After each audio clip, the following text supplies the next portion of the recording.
বহুদিন আগের কথা। এক দূর দেশে ছিল এক রাজা, যে হঠাৎ এক অভিশাপে কবুতর হয়ে যায়। অভিশাপে বলা হয়, যদি কোনো কৃষক মেইন রোডের মাঝে একটি চারা লাগিয়ে সেখান থেকে ফল উৎপাদন করে, সেই ফল বিক্রি করে যদি মাদ্রাসার ছাত্রদের দান করে, তবে সে মুক্তি পাবে।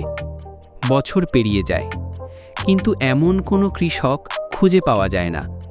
অনেক খোঁজার পর একদিন কবুতরটি পায় এক সৎ ও পরিশ্রমী কৃষকের দেখা। সব কথা খুলে বলে কবুতর।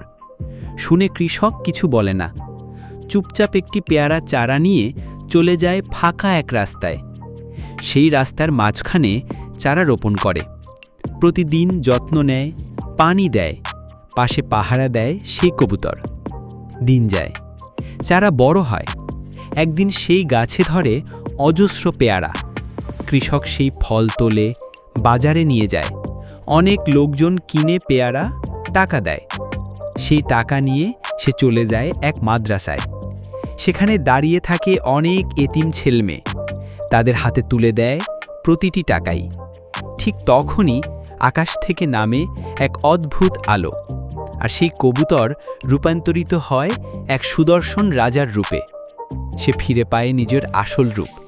অভিশাপ কেটে যায়, রাজা আনন্দিত হয়, আর সেই সৎ কৃষককে দিয়ে যায় অগণিত ধন, সম্পদ, টাকা আর রাজকীয় উপহার। সবকিছু পাওয়ার পরও সেই কৃষকের চোখে পানি, কারণ তুমি এখনও লাইক আর সাবস্ক্রাইব করো না।